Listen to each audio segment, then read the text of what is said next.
Welcome to yet another edition of the High School Football Run-Up Podcast on the Southwest Georgia Network. My name is Walter Johnson, and over at least the next half hour or so, maybe 45 minutes, depending on how much I have to say and what I have to say, I'm going to cover all things high school football and within the city of Albany, and Daugherty, as well as Daugherty, Lee, and other surrounding counties. So, what are we waiting for? Let's get started.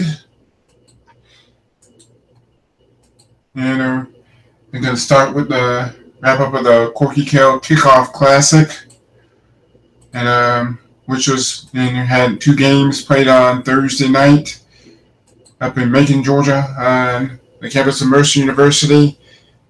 Anderson Field at Five Star Stadium, or Five Star Stadium at Anderson Field, and depending on how you interpret that, and going to the focusing on the Lee County Trojans, and you overcame numerous mistakes, and especially those on special teams. To defeat the Mary Persons Bulldogs. The Bulldogs of Mary Persons High School out of Forsyth, Georgia, located some 30 miles northwest of Macon, some 30-plus miles southeast of Atlanta. And with the win, Lee County goes to 1-0 on the season. And as a result of that, Lee County moved up a couple of spots from number 5 to number 3 in the Georgia High School Football Daily Poll for this week. So Lee County ends up in the top 3 as a reward, and Nico Cruz's 1-yard run at the end of an 8-play 92-yard drive gave the Trojans a 21-17 lead, and that would be the final score, 21-17 in favor of the Lee County Trojans. And on the evening, Cruz rushed for 90 yards, and quarterback Jace Orndorff was 18 out of 26 passing for 238 yards, and that included a 75-yard touchdown pass to Josh Asbury. And Ball State commit Ty Terrell had 10 catches for 110 yards. And Baron Harper had 2.5 tackles for a loss. And still, I think it was some of those special teams mistakes helped Mary Persons get back into the game after Lee County took a 14-7 lead. I see a muffed kickoff from Mary Persons. For Lee County, I should say, helped Mary Persons and take a 14-7 lead. Before that, and then early in the second quarter, a blocked field goal attempt gave Mary Persons a 7-0 lead. That blocked field goal that was returned for a touchdown gave Mary Persons a 7-0 lead. And then that touchdown pass from Orndorff to Asbury helped put Lee County on the board. And then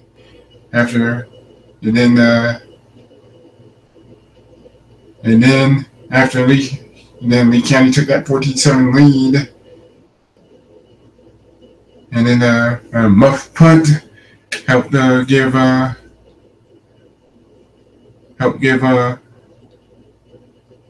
Mary Persons get back in the game after Lee County took a 14-7 lead. And then again, and then thinking of that kickoff also after Mary Persons scored early in the second quarter, and then Lee County muffed that kickoff return, but the Bulldogs couldn't take advantage of that, couldn't capitalize. And in any case, Lee County and Mary Persons went to halftime tied at 14. And then the 13-play, 50-yard drive, which took 6 minutes, 39 seconds, took up more than half of the third quarter, led to a field goal by the Bulldogs, gave Mary Persons a 17-14 lead. and we'll pass the halfway point. And then you see in the point, and the most interesting thing about that game, from the Mary Persons perspective, was the Bulldogs were outgained by the Trojans from Leesburg to the tune of 448 yards for Lee County to just 139 for Mary Persons. Still, I mean, Mary Persons had the lead until late in the third quarter, early in the fourth quarter, and Bradley Harvey gave Mary Persons the first score of the game and the first lead of the game, returned that blocked field goal, 78 yards. But again, it was Nico Cruz that got the credit for the eventual game-winning touchdown, and that gave Lee County a lead. A lead it would never relinquish. So Lee County goes to 1-0 and will host Bainbridge this Friday.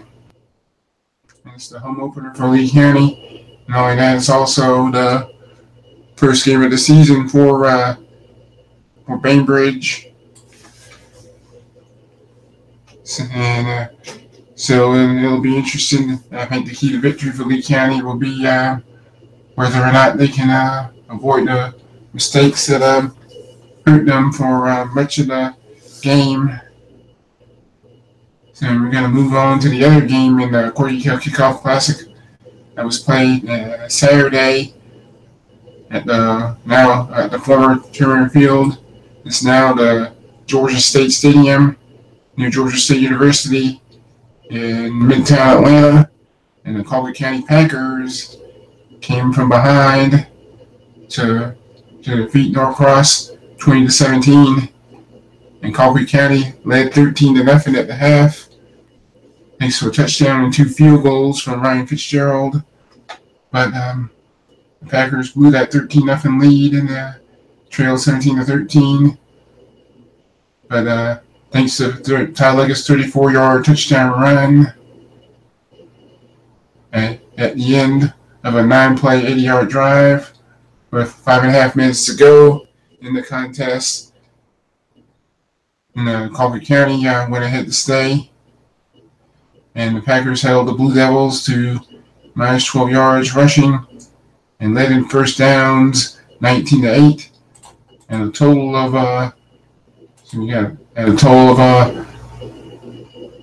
292 to 122 yards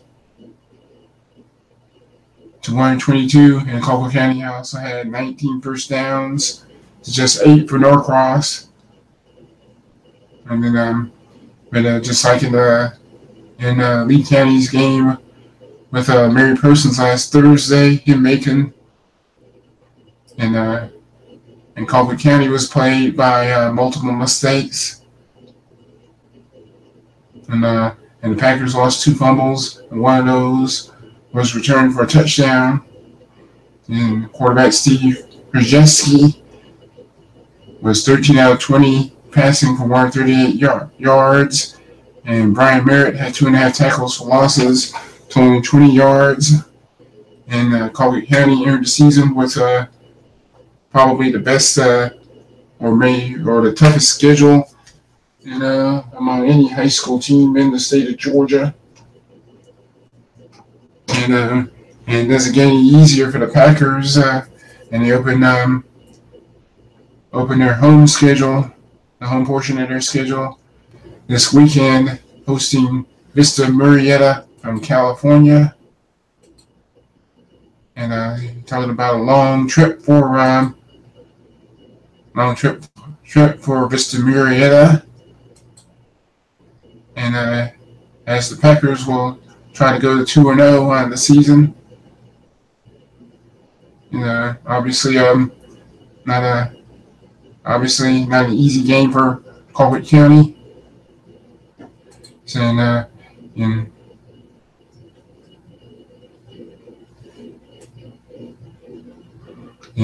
So not an easy game at all for Colquitt County.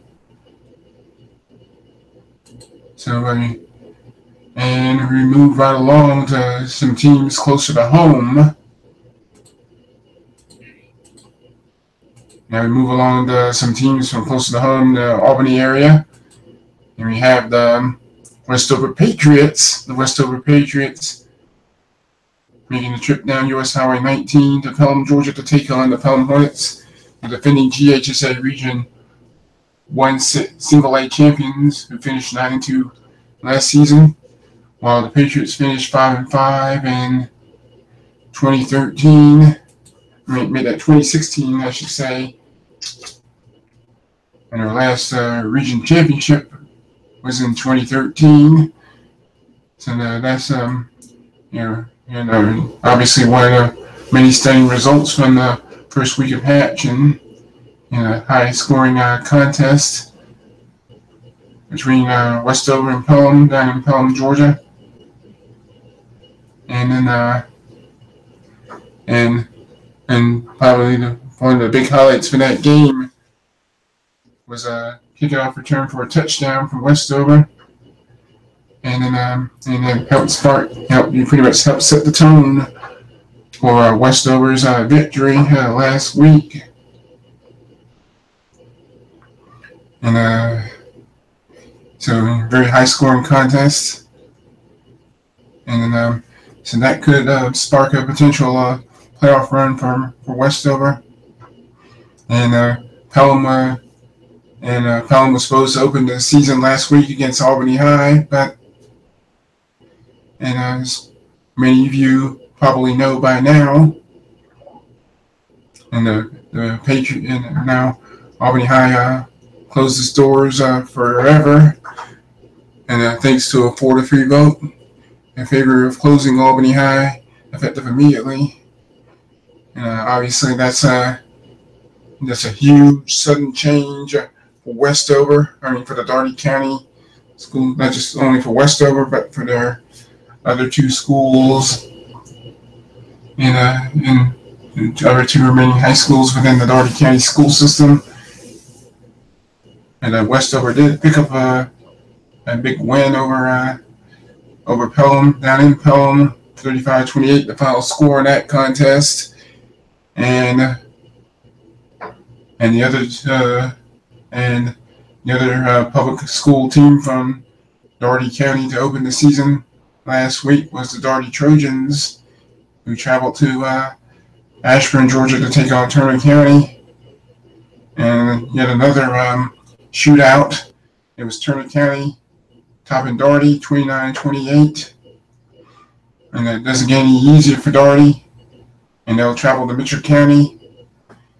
And this week, so Dougherty goes to Mitchell County, and this week,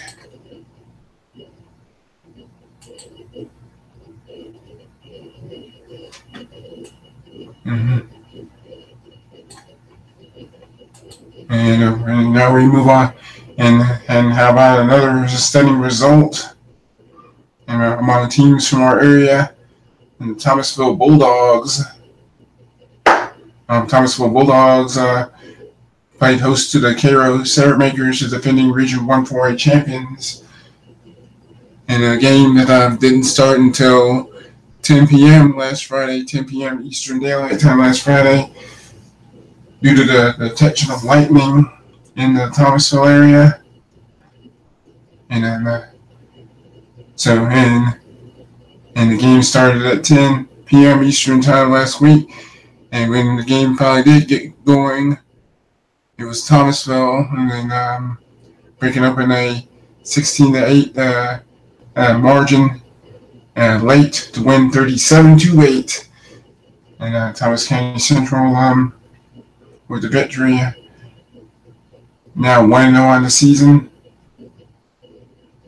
And while Cairo whose Syrup Makers finished 11-2 in 2016, also 0-1 for 2017. And then And I think and always believed going into the season that Thomasville would be the team to beat, or at least be a sleeper team in GHSA Region 1AA. And Region 1AA's always been a tough region. And in any case, the serve makers are off this week, and I think they could use that off week, that bye week, as face Thomas County Central at Thomas County Central on Friday, September 1st. So it'll be interesting. And as for the Bulldogs, and they'll be back in action this Friday, August 25th, and they'll make the short trip to just outside of Thomasville to face the Thomas County Central Yellow Jackets. And speaking of the Yellow Jackets, and they opened the season with a 30-13 win on the road over the Worth County Rams in Sylvester. And the Yellow Jackets in the process spoiled the debut of head coach Ben Simmons, who coached at Turner County for the past 2 years, went 8-4 and 8-3 respectively in those 2 years.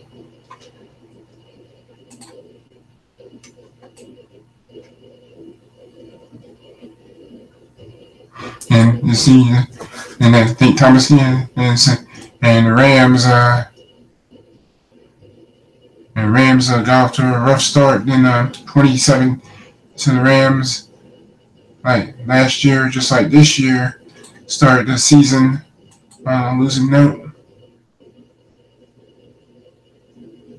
And in Georgia, he's compiled an overall record of 16-8, including last week's loss.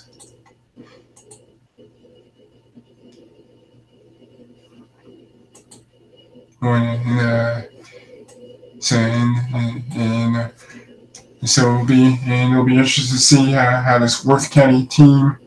So it'll be interesting to see how this Worth County team responds, hosting Turner County. And Turner County, as mentioned earlier, picked up a 29-28 win at home over Doherty to open the 2017 season last week. And Turner County went 8-3 last year. And trounced Terrell County 41-6 in round 1 last year. Well, correction. And Turner County went 8-4 last season. And trounced Terrell County 41-6 in the first round. And their season ended in the second round with a 37-47 setback at Macon County. And if you go back even further, Turner County finished 8-3 last season, and unlike 2016, and Turner County's season ended in the first round with a 40-6 loss at home to Tryon. And Turner County came in as number 11 seed, as number 6 seed, I should say. And Worth County went 7-5 a year ago. And went 7-5 a year ago, and crushed Southeast Bullock 35-7 in the first round, and lost to Greater Atlanta Christian in the second round. So it'll be interesting to see how this Worth County Rams team will respond after being trounced by Thomas County Central. And Thomas County Central won going away 48-7 at the Jackets Nest last year.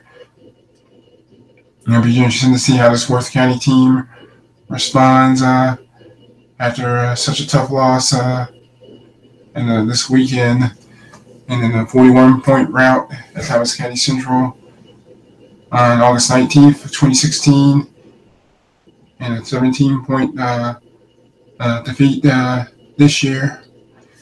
So we're going to go ahead and move right along. And we're moving right along. We got the Wintersville Classic. And we got the Wintersville Classic and down in Valdosta, and just outside of Valdosta at Martin Stadium.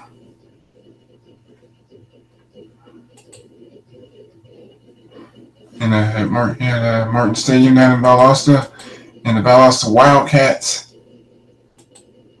and saw their defense of winning their first state championship since 1998. Got off to a rough start, thanks to Lowndes, and Lowndes cruised to a convincing 45-0 win over Valdosta at Martin Stadium. And it's only 10-0 late in the first half, and then the Vikings just literally explode in the second half.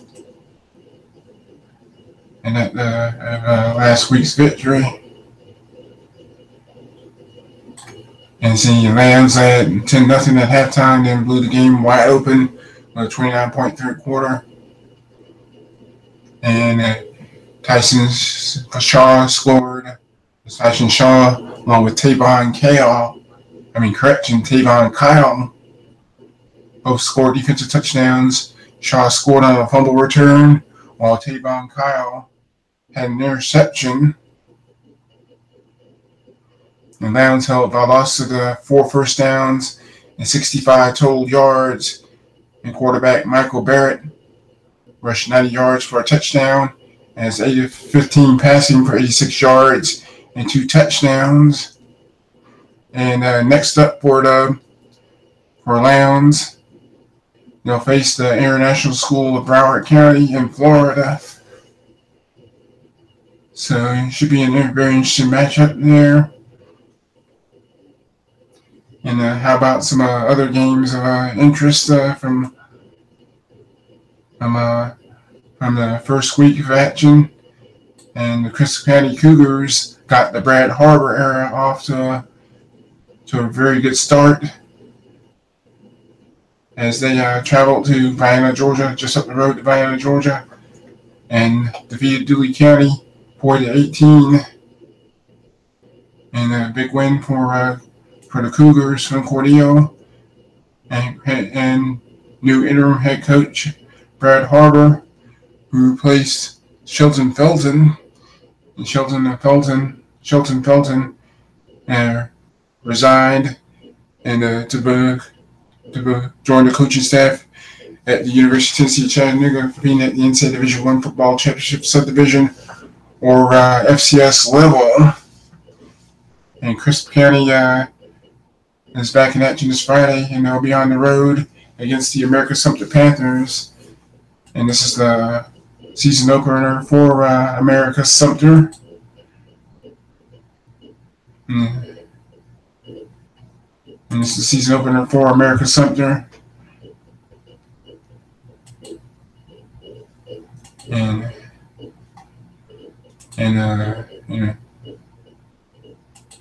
the Panthers finished. And the Panthers finished the season at 5-6 overall, and 4-3 in GHSA Region 1-4A. And the Panthers, under head coach Eric Soliday, were trounced by Thompson, 57-23 in the first round. And by virtue of finishing 4-3 in the region, and the Panthers grabbed the number 4 seed for the Class 4A playoffs. And you look at America Sumter's schedule, and they got Crisp County opening up at home this Friday, and then they host Dooley County next week, and then they travel to Lee County, a short trip down US Highway 19, and open Region 1-4A action at home against Westover. and more on the Westover Monroe game at Hugh Mills Stadium. More on that contest a little later. And so in the Crisp County and obviously the Brad Harbor at Crisp County, however long it lasts, and got off to a very good start. And look at some regions that got off to some rough starts. And you see, and you look at GHSA Region 1 AAA, and for that league's 5 teams got the season off to a rough start. Not only of Worth County losing 30-13 at home to Thomas County Central, but also Daugherty losing that heartbreaker on the road at Turner County, and the Cook Hornets out of Adel, Georgia. Also ended up on the short end of the stick to open the season, and being shut out 21-0 at home by Class AA Brooks County, GHSA Region 1 AA. And the Hornets got off to a rough start last year, and they actually started the season at 0-3, and losing 21-14 in overtime at Brooks County, and then getting trounced at Tift County 56-14, and then falling 34-14 at home to Brunswick, and then win their first game until September 16th of last year, as the Hornets rolled past Berrien 48-28, and the Hornets will go on to win 5 out of their final 7 regular season contests to finish at 5-5, regular season at 5-5, advance to the playoffs. And then they fell 27-3 at Savannah in the opening round in the Class AAA playoffs. So, Cook will face Tift County at Tift County. Cook will face Tift County at Tift County this Friday, August 25th at Gene Brody Field. And the time is now 8:55 p.m. Eastern Daylight Time on this Tuesday, August 27th. Correction, Tuesday, August 22nd, 2017. And you're listening to the High School Football Roundup podcast on the Southwest Georgia Network YouTube channel.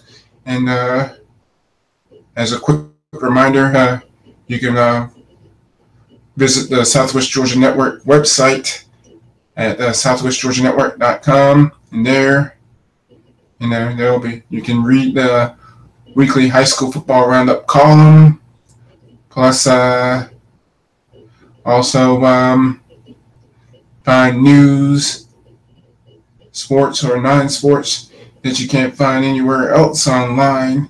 That's the Southwest Georgia Network website at southwestgeorgianetwork.com. Also follow on Twitter at SWGA Network. That's Twitter at SWGA Network. And there's also a rough week for rough first week for GHSA Region 1 6A, and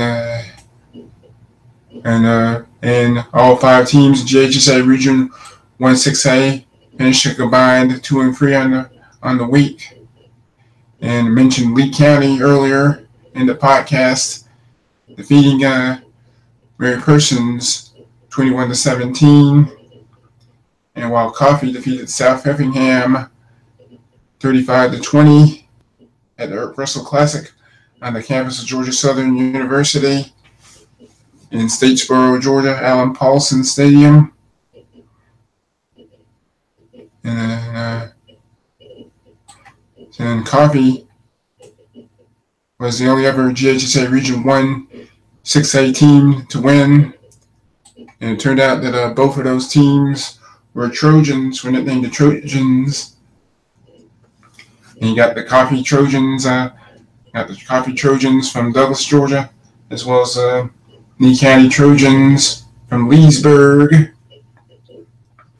And so, and of course, we mentioned Valdosta. Of course, there's also Valdosta getting crushed by Lowndes, 45-0. And then, and speaking of crushings, the Houston County Bears saw their season get off to a rough start as Jones County cruised to a 42-3 victory in the nightcap game at the Corky Kell Classic in Macon.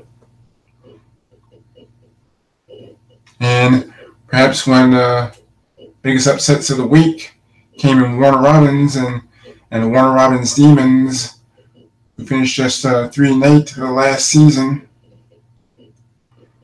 Warner Robins finished just 3-8 last season, and they lost in the first round of the Class 5A playoffs a year ago. And they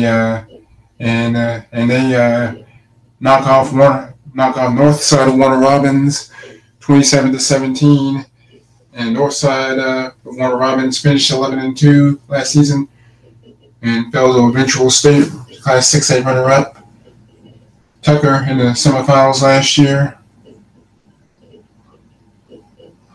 And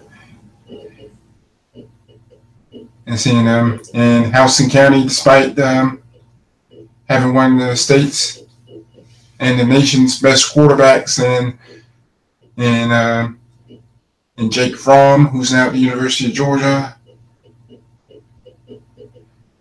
and is now at the University of Georgia, and being ranked number one for about the first half and change last season, like to say the first 5, 6, 7 weeks or so, or most of that first half or so, or 2/3 of the season, and the Bears went just 1-3 in GHSA Region 1 6A, 7-3 overall, and wound up missing the playoffs.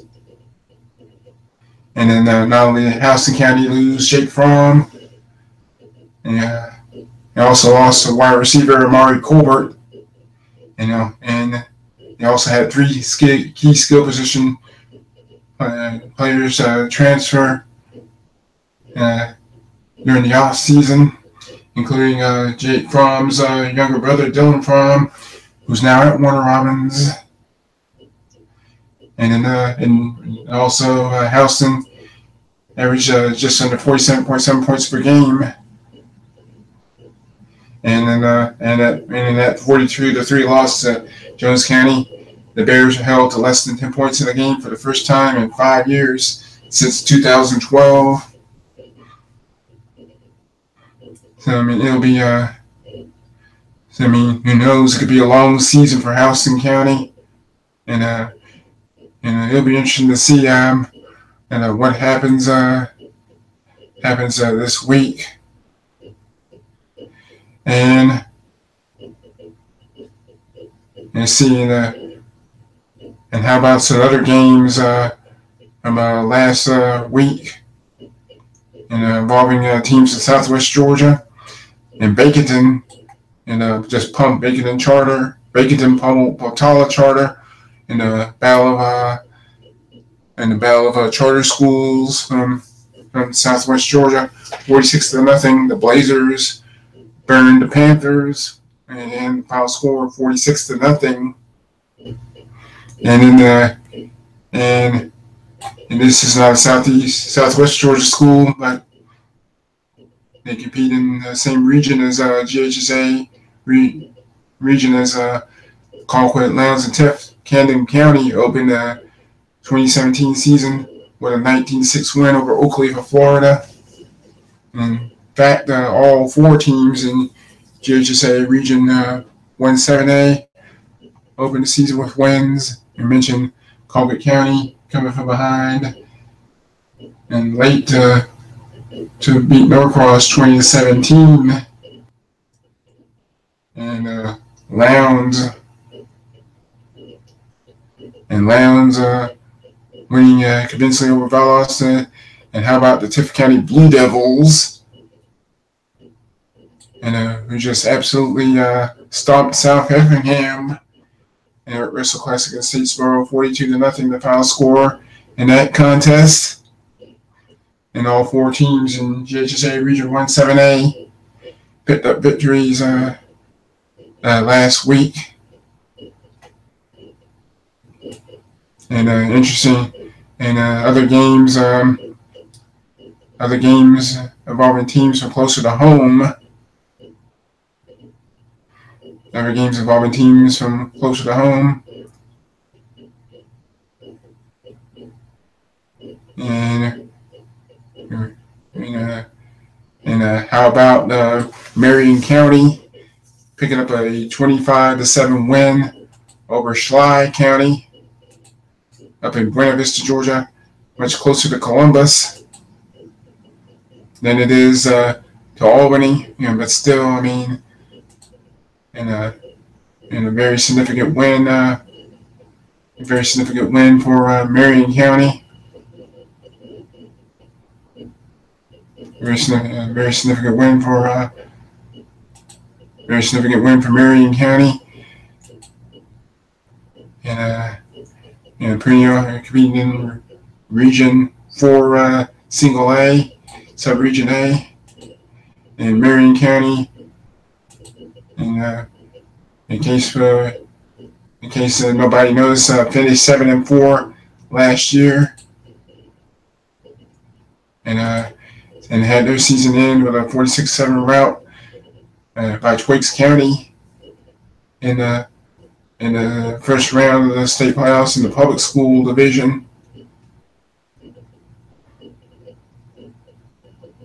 And Marion County returns to action to face Chattahoochee County, and who knows they could end up playing a Pelham or Turner County or some other team here, way deep in South Central Georgia, and going forward, and Terrell County Green Waves.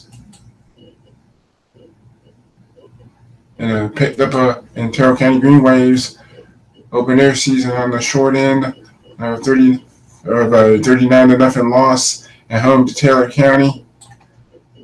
And seeing Taylor County, it's out of Butler, Georgia.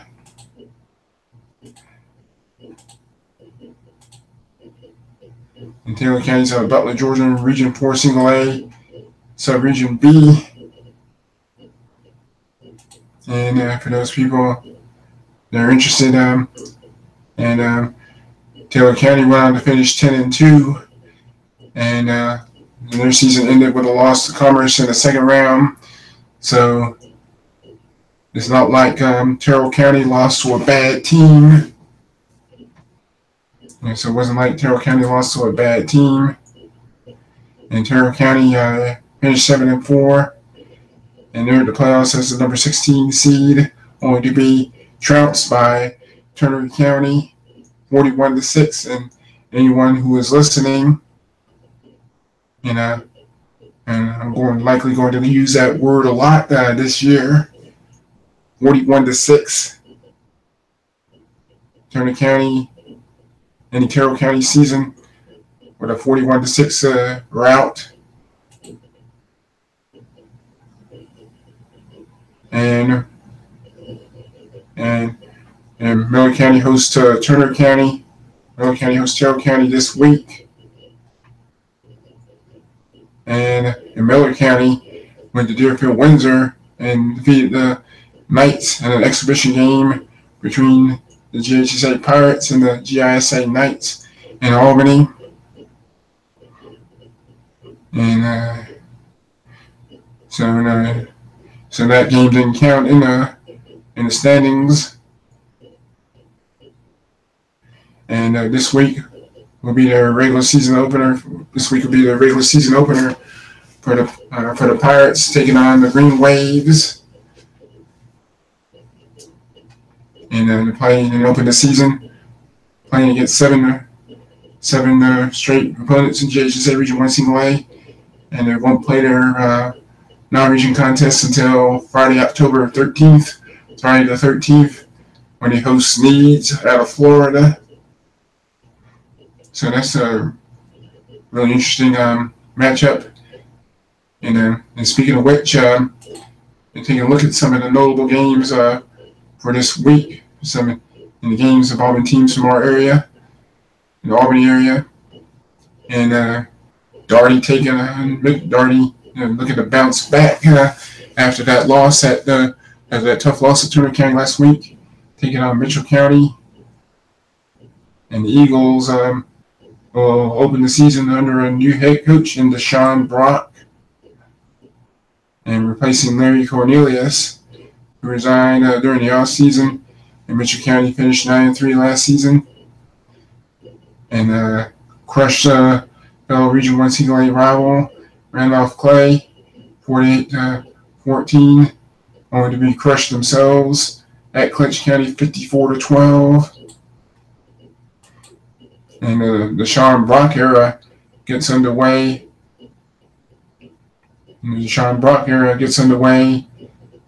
On Saturday night, Saturday, August 26th, as the Eagles take on Darty. And mention Terrell County taking on Miller County down in Colquitt, Georgia, in Swamp Gravy country. Swamp Gravy to play. And Pelham, hopes to bounce back. Pelham going to bounce back against Bacon and Charter. I think the Blazers will be running into an angry swarm of Hornets. In Calhoun County, getting their season underway at Schley County after taking last week off. And we're going.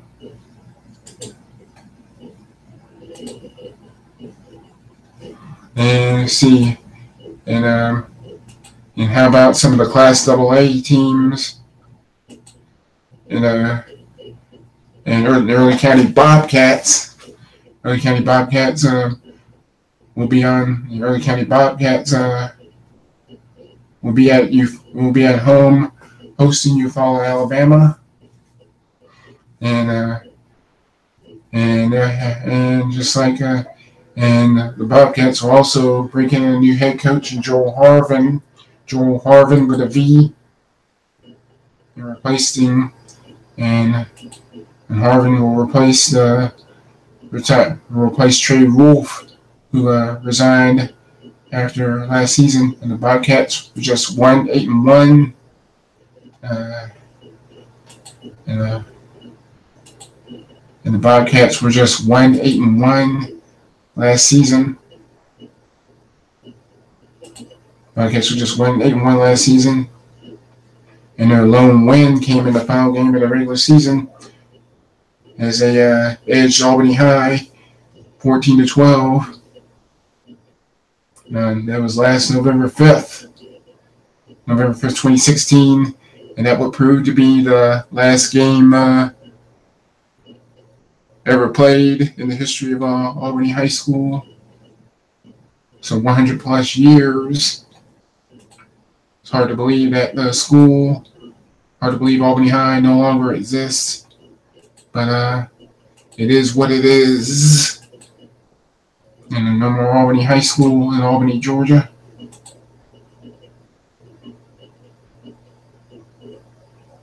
And you got the Berrien Rebels, Berrien out of Nashville, Georgia, and getting crushed at Irwin County last week, 31-0. We'll host Lanier County this week, and then and they got Darty coming up the following weekend. And Darty and Berrien were supposed to play last year, but that game was canceled. Due to Hurricane Hermine.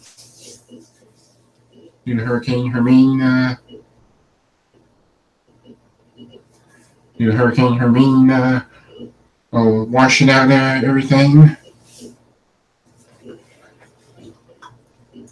washing out in Hurricane Hermine forced the cancellation of a lot of games on that Labor Day weekend last year, including Monroe and Thomasville. And see, also got the Worth County Rams coming off a tough loss, coming off a 30-13 loss to Thomas County Central. Host Turner County this week. So, and the Rams will try to crack the win column this year. Rams will try to crack the win column this year for the first time this year. And last year, up in Ashburn, Georgia, and Worth County outlasted Turner County in a big-time shootout. Final score 39-36 in favor of the Rams. So it'll be and that should shape up to be a very good matchup. And thought it might end with the first game to be played at Hugh Mills Stadium since the closure of Albany High. I mean, it'll be as Westover will host Monroe, and Westover will be the designated home team on the school board on Friday night. And then and Monroe and Westover may not have the history or the passion that and Monroe and Westover may not have the passion or the fire or wherever that is that the Westover Classic has had over an almost 50-year history. But still, I mean, with the two schools playing with the two of the three Albany schools, which are the 2 out of 3 ring public schools from Albany squaring off against each other. I mean, it'll be really surreal not seeing Albany High take the field. I mean, it'll be really strange and surreal seeing the red, white, and blue of Westover and the green and gold of Monroe, and as well as eventually the maroon, silver, and white of Doherty taking the field at Hugh Mills Stadium, but not the orange and green of Albany High School. It'll really, really be strange. And you see, and the first game between Monroe and Westover came way back in 1970. 1970. I mean, that's a long, long time for all those old timers out there. And Monroe and Westover ended up going to a 14-all tie that first game. And 1 year later, in 1971, and Westover won. I mean, it was Monroe winning 22-13. And then Westover didn't get its first win in the series until 1973. Patriots won that contest 25-14 on September 7th, 1973. And the Patriots the Patriots have won the last three, and Monroe's won the last 3 meetings, 16-0 in 2014, 44-24 in 2015, and 12-0 in last year's contest. 12-0 in last year's contest. And this year, play on Friday, August 25th. And so that should be a very good contest, Monroe and Westover. And it'll be interesting I mean, and again, since it's the first game, between both of these teams,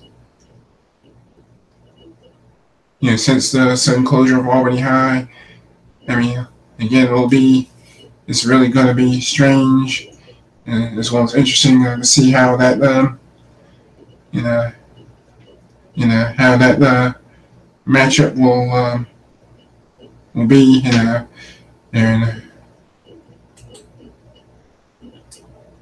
and Westover here seeing Monroe leads the all-time series 29-17 with just one tie. That one tie coming back in the first ever meeting at 14 apiece back in 1970. And see, and Westover got off to a rough start. Lost to Monroe, then won back-to-back games over their other arch rivals from Dougherty County. Albany High 26-9, and Dougherty 28-13.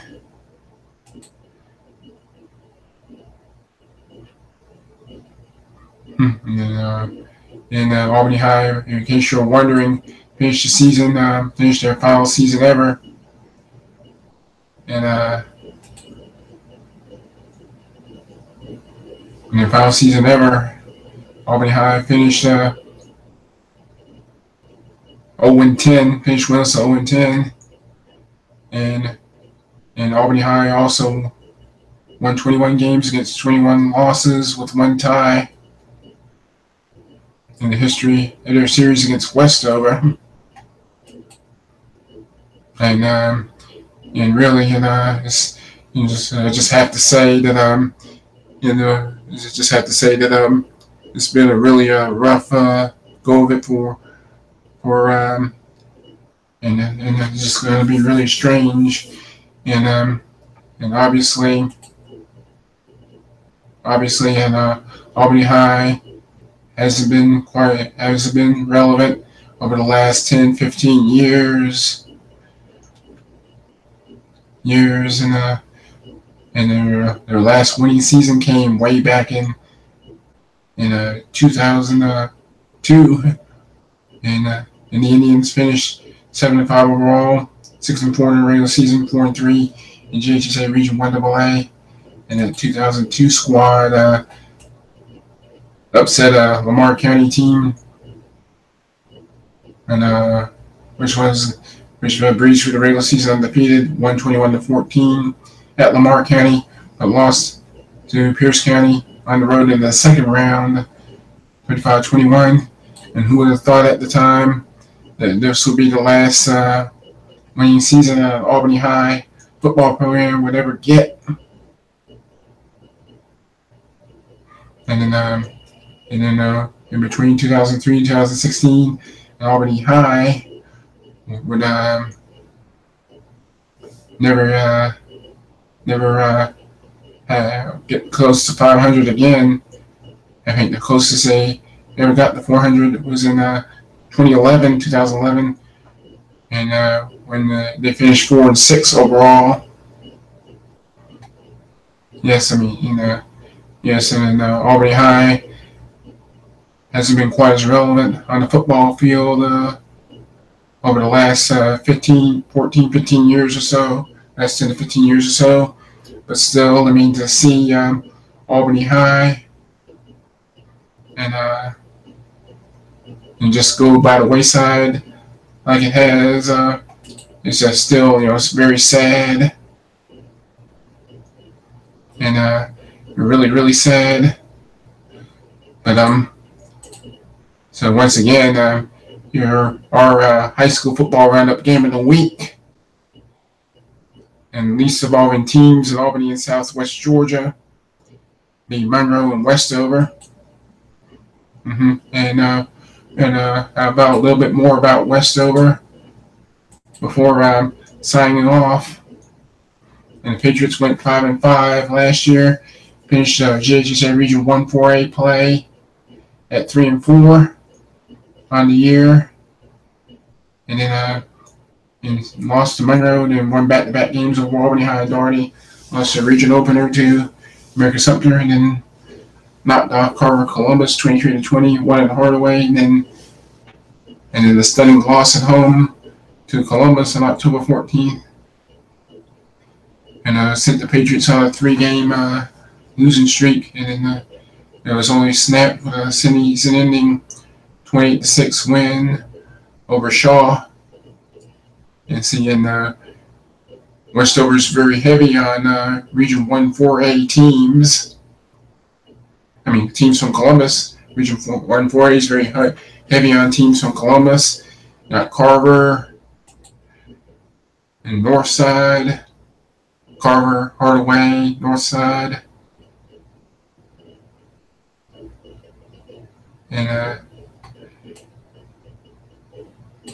And Shaw, that's 5 schools in all. And Northside of Columbus, along with Westover, the only teams from GHSA Region 1-4A to come away with wins in their opening week. And I mentioned earlier in the podcast, Cairo getting crushed by Thomasville, Carver Columbus losing to Harris County out of Region 1-5A in a shootout, 46-45. And Hardaway losing a heartbreaker to Troop out of LaGrange, Georgia, 31-28. And Northside of Columbus opened the season with a 40-8 rout over Kendrick. You see, Kendrick's in Columbus has got a bunch of high schools. And I had to think about, I think Columbus got about 6 or 8 schools or so. Especially with the 5 schools in Region 1-4A, I think Kendrick, Kendrick's in Jordan, and Kendrick are in AAA. I think Spencer's in AA. Not sure. So Columbus has plenty of high schools, public high schools to fall back on, unlike here in Albany and Doherty County. And it's just number 3 with the closure of Albany High. In any case, he'll be in Westover will try to go to 2-0 with a win over Monroe this Friday. And before going on to Monroe, and I do want to remind those that are listening that they're listening to the High School Football Roundup podcast on the Southwest Georgia Network YouTube channel. And online at southwestgeorgianetwork.com. We're also available on Twitter at SWGA Network. And the time is 9:25 p.m. Eastern Daylight Time, live on this Tuesday, August 22nd, 2017.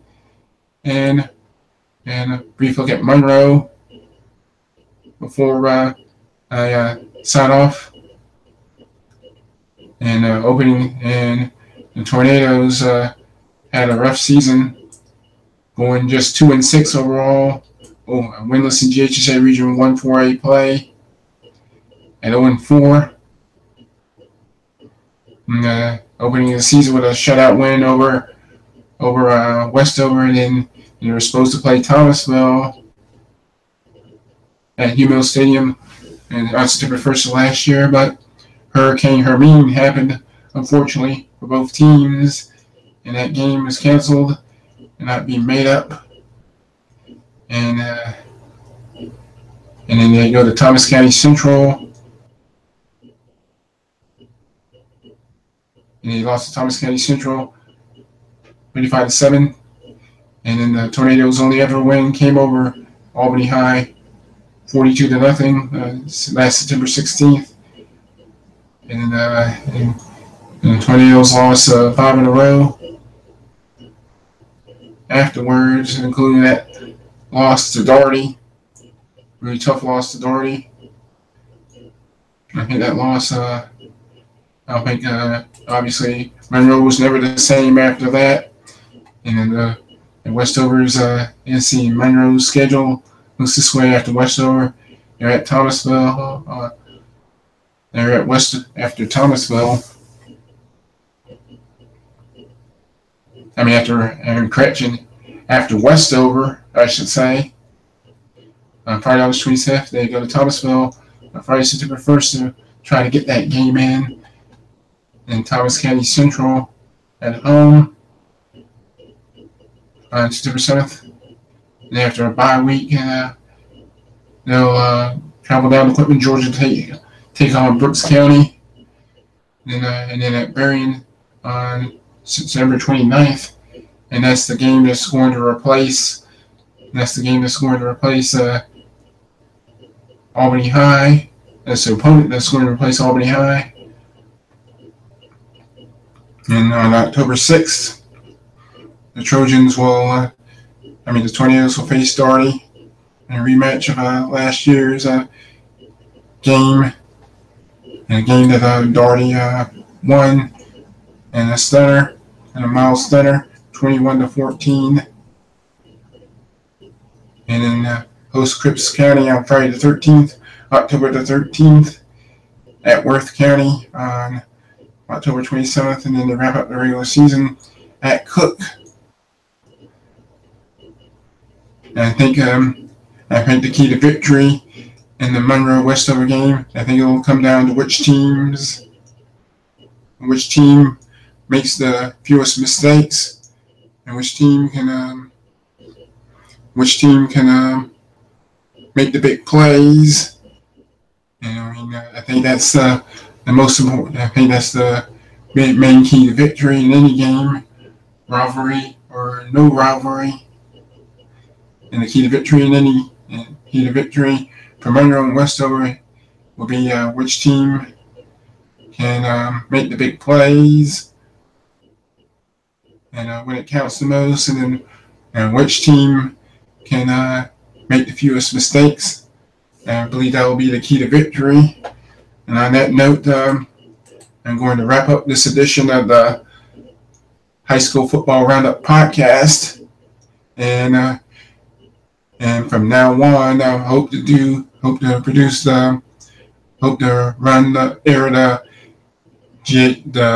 try it again.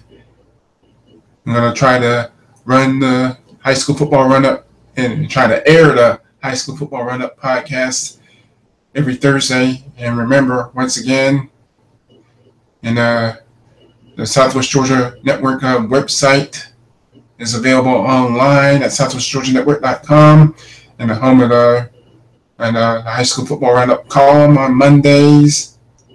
And the podcast will be on Tuesdays going forward. And barring any other developments. And also follow on Twitter at SWJ Network. And remember, you can follow the Southwest Georgia Network on Twitter at SWJ Network. And once you get there, you just click on the link to the YouTube channel that says YouTube/channel, then uppercase U, uppercase C97, and so forth. So we're not gonna pronounce all those. We're not gonna utter out all those other letters. Anyway, that's going to do it for this edition of the High School Football Roundup podcast. I'm Walter Johnson. Thank you for listening. Good night and good morning, everybody.